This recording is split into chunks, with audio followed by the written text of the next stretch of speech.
Hey there guys, and welcome back to the channel. So was $100,000 the new middle class? Now listen guys, $100,000 salary every single year seems like a reasonable pay, right? I mean, if the majority of people right now were to get paid six figures right now, it would make a huge difference in your income and your living life, right?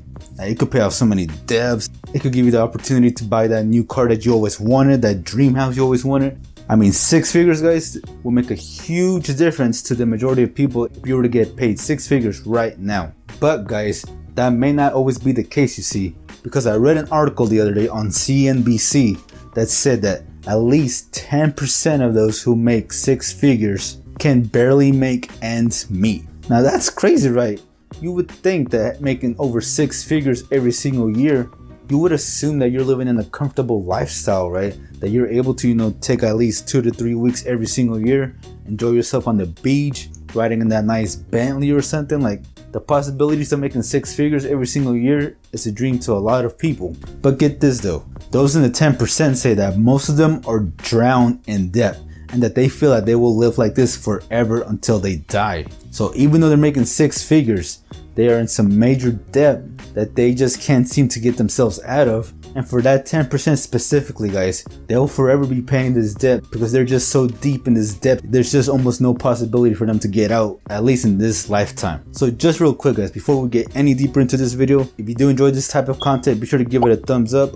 Also, leave me a comment down below, guys. Let me know what you guys think so far. If not, let me know what you guys think after the video. And if you are enjoying this type of content, don't forget to subscribe if you are new to the channel. But anyways, guys, after listening to these statistics, what can we actually learn from this? Like, what does it actually tell us? Well, for one, guys, I got more statistics to tell you right now that may just come to a shock to a lot of you. And this also doesn't affect just the 10% of those making over six figures. This is the entire US in total. But the statistic that I'm about to show you guys just goes to show you that no matter how much you make, even those in the six figure, seven figure, eight figure, nine figure can and will possibly struggle to make meets ends because of certain things. So now the first thing that I'm going to tell you guys is that 78% of full-time workers live paycheck to paycheck. Now keep in mind, this is up from 75% last year.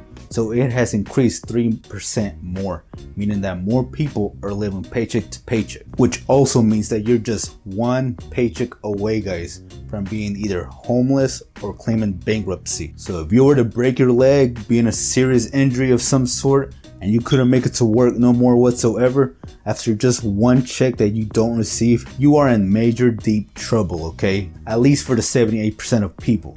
The other 22%, you're good. You know what you're doing with your money. Now, on top of this, guys, just in the overall workers in the United States, about 71% of these workers claim that they are now more in debt, up from 68% a year ago. So this year, now we have 71% of people claiming that they're in more debt than ever, compared to 68% just from last year, guys. Another 3% raise that just continues to grow. Now, out of those 68% people that are just drowned in debt, about 46% of them said that their debt is manageable, meaning that they can control it somewhat, they can pay it off a bit, they have a little bit more control over than some of the people that don't. And the rest, well, they kind of claim that they're just way in over their head on the total debt that they have at the moment. Now, the majority of those people as well, guys, save less than $100 every single month. I mean, imagine this, guys. The majority of people don't even save $100 a month. That means that there's people making $50,000 a year, $80,000 a year, $100,000 a year, $200,000 a year.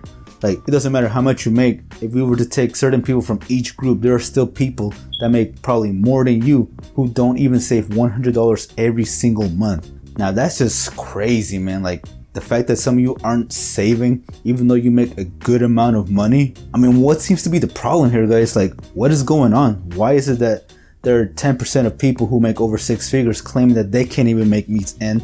And then yet there are people that are making $30,000 a year, and they seem to be managing more better than some of those people who are making over six figures a year. Now, for one, this ain't, all of these people that are doing it, because there are people in the six figure category that are doing way better than those that make way less salary than them. But here's the thing, guys.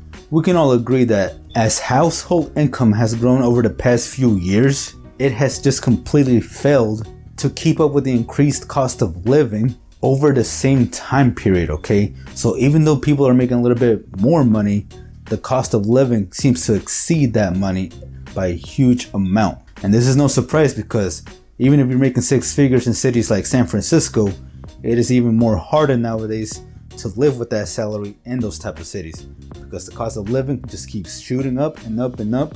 Meanwhile, your salary isn't increasing as much, right? Now, even though we can partially blame some of this on the cost of living increasing, there's also another part that we need to look at as well. People are overspending way too much money on things that they don't need, okay?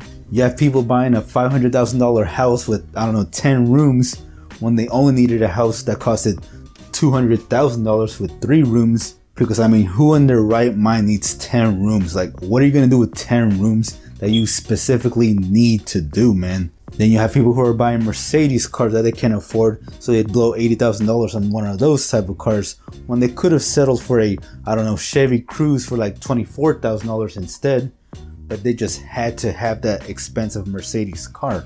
So you mix overspending with the cost of living increasing, and then you have this whole huge batch of people who are doing both.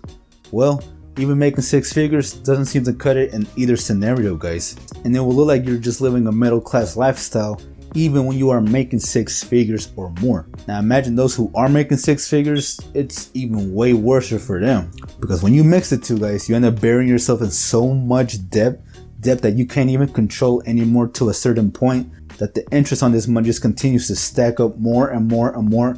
And it's a never-ending cycle with this type of stuff, okay? If there's one thing that we can learn from this, guys, is that it's not how much you make, it's how much you actually keep at the end of the day, okay? We need to quit overbuying stuff that we don't need. We need to start managing our money in a better form. We need to start making better financial decisions at the same time, okay? Now, of course, this ain't 100% all your fault. The majority of people just aren't taught enough about financial literacy. And of course, we can blame the school system for not teaching us these things. Some of us will blame our parents, which it really isn't their fault as well. But guys, if you are watching this video right now, then you have the power right now to change that, okay? At this point right now, if you're watching videos like this on YouTube, Facebook, Instagram, from this point on, it's your choice and your own fault if you continue to live like this. Because guys, it is time to start taking control of your money, okay? It's time to stop letting your money control you and start learning on how to manage your money, okay? So that you're not forever living in debt and owing the government, the banks, or whoever. Like, take control of your money, manage it, knock out your debts, and I guarantee you will start seeing a major difference in your savings accounts, okay? Now, some of the steps that you can start taking right now to do this, guys, watch more YouTube videos, take some courses on financial literacy. There are plenty of great cheap ones right now that you can buy just for the simple basics of it. Read some books. I mean, I got links on my YouTube channel right now that you can read on some of the best financial books out there, okay? Check them out, man. Go buy them. However you decide to learn, guys, just go learn. Because this is exactly why even those who are making over six figures, guys, it doesn't matter how much they make, they will be just as poor as anybody else, if not even more, because the more they make, the more they want to spend. So when you put it like that, even making six figures, guys, makes it seem like it's just middle class at the end of the day. So is $100,000 really going to change your life? Or is it going to make it even worse for you? You be the judge of that. But hopefully after watching this video, guys, it inspires some of you to start taking control of your money. But that's going to wrap it up, guys. Again, if you did enjoy this video, be sure to give it a huge thumbs up. Also, leave me a comment down below. Let me know what you guys think. Are you letting your money take control of you? Or are you taking control of your money? Let me know, alright, guys? Also, if you haven't, be sure to subscribe. But that's going to wrap it up, guys. And I'll see you in the next video. Peace.